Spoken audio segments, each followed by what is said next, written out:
یہ بات ہے سال 2003 کی، جب دبئی کے شیخ نے سمندر میں دا ورلڈ پروجیکٹ کی کنسٹرکشن سٹارٹ کی۔ سمندر میں 300 آئیلینڈز بنانے کا یہ پروجیکٹ ارتھ شیپ کی طرح دکھنے کے لیے بنایا جا رہا تھا، جس میں لگژری ولاز، ہوٹلز، بیچ ریزورٹس کے ساتھ ساتھ وہ سب کچھ بنایا جانا تھا جس کا اندازہ لگانا بھی کافی مشکل ہے۔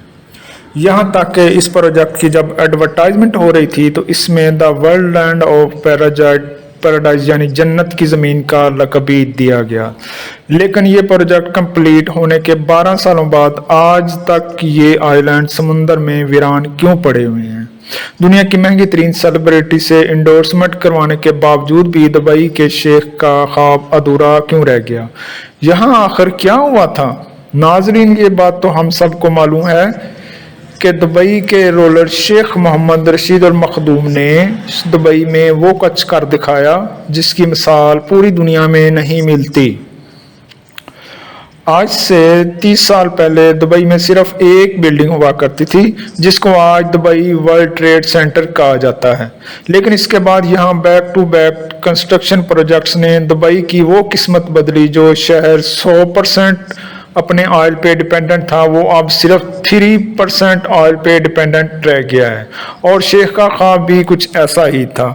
دنیا کی سب سے اونچی بلڈنگ برج خلیفہ سے لے کر دنیا کے پہلے اور آخری 7 سٹار برج ہوٹل برج العرب تک، دنیا کا کونا کونا ورلڈ کلاس لگژری فیسٹیول سے بھرا ہوا تھا۔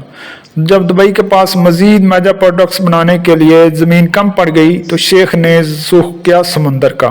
یہ بات ہے 2001 کی، جب دبئی کے پہلے ہی ورچوئل عرب بنا کر ویسٹرن ٹورزم اپنی طرف اٹریکٹ کر چکا تھا۔ دبئی کے نیچے اس کافی فیمس ہونے لگے تھے اور یہاں بات پہنچ چکی تھی کہ اب دبئی کے پاس بیچز کی طرح زمین کم پڑ گئی تھی۔ دبئی کی کوسٹ لائن جو صرف 70 کلومیٹر زمین پر پھیلی ہوئی تھی، اب اس کو بڑھانے کا وقت آ چکا تھا۔ سٹارٹنگ میں پلان یہ تھا کہ دبئی کے سمندر میں 3 آرٹیفیشل آئی لینڈ بنائے جائیں گے، جن کو جب اسپیس سے دیکھا جائے گا تو ان کی شکل پام ٹری جیسی ہوگی۔ پام جمیرہ، پام چپللی اور پام دینار 2001 میں سب سے پہلے جو پام جمیرہ پر کام سٹارٹ کر دیا تھا، کیونکہ یہ شاید یہ پلان کیا گیا کہ آئی لینڈر میں سب سے چھوٹا تھا۔ صرف اکیلے پام جمیرہ کی وجہ سے ہی دبئی کی کوسٹ لائن میں 56 کلومیٹر یعنی 80% کا اضافہ ہو رہا تھا۔ کوسٹ لائن بڑھانے کا یہ آئیڈیا دبئی کے شیخ کو اتنا پا گیا کہ پام جمیرہ کی کنسٹرکشن کمپلیٹ ہونے سے پہلے ہی جبل علی اور پام ڈیرا پر بھی کام سٹارٹ کر دیا گیا تھا، اور ان 3 آئی لینڈرز کے علاوہ ایک اور پروجیکٹ بھی تھا جس نے کسی میگنٹ کی طرح پوری دنیا کی ٹینشن اپنی طرف کھینچ لی۔ یہ پروجیکٹ دا ورلڈ کے نام سے لانچ کیا گیا، جس میں ٹوٹل 300 چھوٹے چھوٹے آئی لینڈر موجود تھے۔ دی ورلڈ کا ڈیزائن ارتھ کے میپ سے رکھا گیا تھا، جس میں ہر کنٹری کے نام سے الگ الگ آئی لینڈ بنائے گئے تھے۔ 2003 میں دی ورلڈ کی کنسٹرکشن کا کام سٹارٹ کیا گیا تھا، جو دبئی کے ساحل سے 3.5 کلومیٹر دور سمندر کی تابڑ توڑ لہروں کو روک کر بنایا جا رہا تھا۔ دا ورلڈ آئی لینڈز اصل میں دنیا کی ایلیٹ کلاس کے لیے ایک پلے گراؤنڈ ہونے والا تھا۔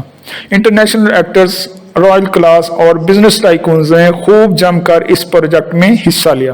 کچھ نے اپنے پرسنل یوز کے لیے یہاں آئی لینڈز خریدے تو کچھ نے ایڈورٹائزمنٹ کر کے اپنا پارٹ پلے کیا۔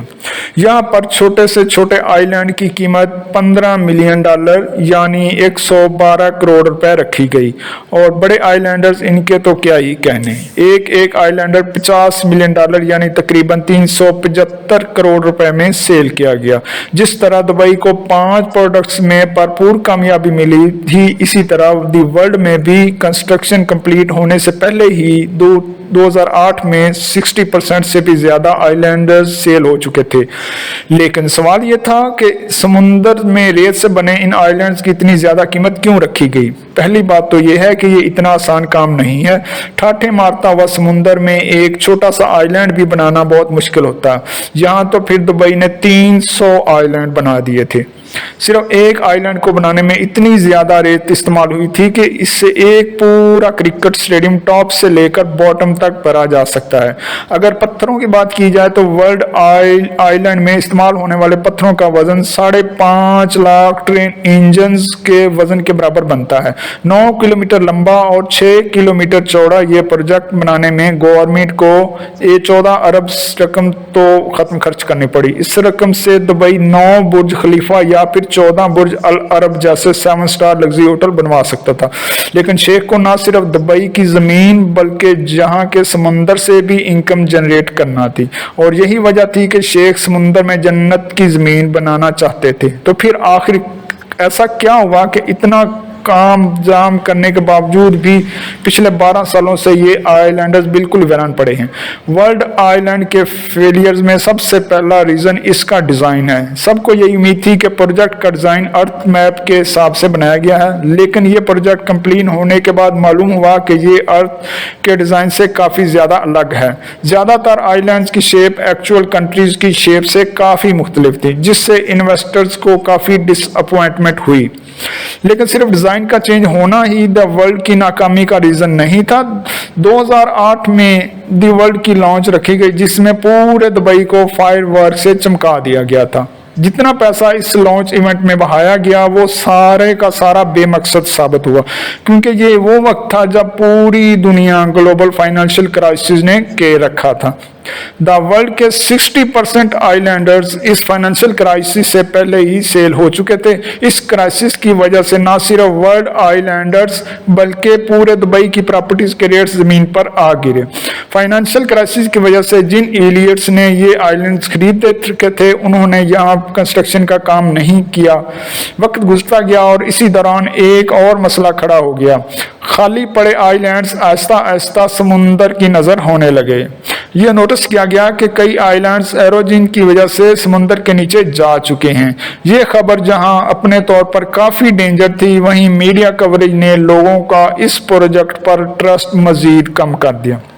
इसका नतीजा ये हुआ कि ग्लोबल फाइनेंशियल क्राइसिस खत्म होने के बाद दुबई के दूसरे सिटीज में तो बिजनेस वापस लौट आया, लेकिन वर्ल्ड आइलैंड्स पर डर के सर से किसी ने अपनी किस्मत नहीं पाई। इस इंजीनियर्स मोरिस रिचर्ड टीम ने जब आइलैंड एरोजन को इन्वेस्टिगेट किया तो एक और खौफनाक मामला उभर कर सामने आ गया। पाम जमीरा और पाम जबल अली और पाम डमेरा के साथ वर्ल्ड आइलैंड्स की कंस्ट्रक्शन में इस्तेमाल होने वाली रेत पर्शियन क्लिफ के समंदर से ही ट्रेजर के जरिए निकालकर आइलैंड साइड पर डंप की जाती थी। जिन शैलो वाटर्स में से रेत निकाली गई थी वहां पानी का दबाव बढ़ गया, जिसकी वजह से समंदर की वेव्स में काफी चेंजेस नोटिस की गई। वेव्स में चेंजेस की वजह से न सिर्फ आर्टिफिशियल आइलैंडर्स बल्कि पूरे दुबई कोस्ट लाइन में एरोजन देखी गई। ये सैटेलाइट फुटेज 2002 की है, जब सिर्फ पाम जमीरा बनाया गया था। इस फुटेज में दुबई की कोस्ट लाइन को गौर से देखें, जो कि ऑलमोस्ट स्ट्रेट लाइन में नजर आ रही है। अब गौर करें इस फुटेज पर जो 2008 की है, जब बाकी तमाम आइलैंड्स भी बनाए जा चुके थे। इसमें साफ साफ देखा जा सकता है कि दुबई की अपनी कोस्ट लाइन जगह जगह से एरोड हो चुक रही है, और इसको रोकने के लिए कई जगह आर्टिफिशियल वाल्स भी खड़ी कर दी गई हैं। आर्टिफिशियल बनाने, दुबई की कोस्ट लाइन को डबल ट्रिपल करने और नेचर से खेलने का अमल अब दुबई पर उल्टा वार करने पर तुला है। इस मामले में इन्वेस्टर्स, बिजनेस टाइकून्स और सेलिब्रिटीज के ट्रस्ट लेवल को इतनी ठोस पहुंचाई कि दुबई गवर्नमेंट ने तमाम आइलैंड प्रोजेक्ट्स पर फौरन काम रुकवा दिया। बात यहां तक पहुंच गई कि दुबई को पाक जबल अली के इन्वेस्टर्स को रिफंड करना पड़ा और पाम डेरा के प्रोजेक्ट को आधे में ही छोड़ना पड़ा। बेशक प्राइवेट आइलैंड्स का काम अपना ही चाम है, लेकिन जो लग्जरी वर्ल्ड वाइड में एंजॉय की जा सकती है वो पाम जमीरा और अपर ऑलरेडी एंजॉय कर रहे थे। आखिरकार ये दुबई का पहला आर्टिफिशियल आइलैंड प्रोजेक्ट है जो भरपूर कामयाब हुआ। कई फेमस सेलिब्रिटीज ऑलरेडी पाम जमीरा पर करते हैं, जिनमें famous football player David Beckham, Shahrukh Khan और स्पर्श सिटी के साथ साथ कई जाने वाले नाम भी शामिल हैं। लेकिन ऐसा भी नहीं है कि वर्ल्ड आइलैंड्स पर किसी ने भी अपना मिशन नहीं बनाया। 300 में से 9 आइलैंड ऐसे हैं जिनको डेवलप किया जा चुका है। इनमें लेबन आइलैंड, यूरोप आइलैंड और फार्मूला 1 ड्राइवर के नाम पे बनाया गया Michael shoemaker island Aahista Aahista समुद्र की नजर होते जा रहे हैं। की वजह से अच्छी तरह वाकिफ हैं और अपनी इस गलती को सुधारने के लिए नया नए और जदीद प्रोजेक्ट्स में लॉन्च करने में लगे हैं। नया प्लान ये है कि पहले द वर्ल्ड के यूरोप आइलैंड्स को डेवलप किया जाए। स्वीडन आइलैंड में 10 पहले ऐसे, जर्मनी आइलैंड में से 32 अलावा और टोटल 78 फ्लोटिंग स्वीट्स बनाने का प्लान किया। फ्लोटिंग स्वीट्स में टूरिस्ट समुंदर के एक यूनिक एक्सपीरियंस को एंजॉय कर सकेंगे। न सिर्फ समुंदर के ऊपर बल्कि टूरिस्ट अपने अंदर वाटर बेडरूम से, मरीन लाइफ से भी लुत्फ अंदोज हो सकेंगे। और एक बात तो क्लियर है कि दुबई इन छोटे मोटे फेलियर से घबराने वाला नहीं है। इनकी जीती जागती मिसाल Jumeirah exposure museum of the future है और दुबई एक्सपो 2020 की रंगीनियों में देखी जा सकती है। साथ ही साथ दुबई के फ्यूचर प्रोजेक्ट्स में दुनिया का पहला डायनामिक टावर भी मौजूद है, जिसके रोटेटिंग फ्लोर्स की वजह से अंदर बैठे लोग दुबई का 360 व्यू एंजॉय कर सकेंगे। उम्मीद है आपने ये वीडियो देखी होगी। इंटरेस्टिंग इंफॉर्मेशन के साथ नई नई वीडियोस लेकर आपकी खिदमत में दोबारा हाजिर होंगे। जल्दी से अपने चैनल को सब्सक्राइब कर लें।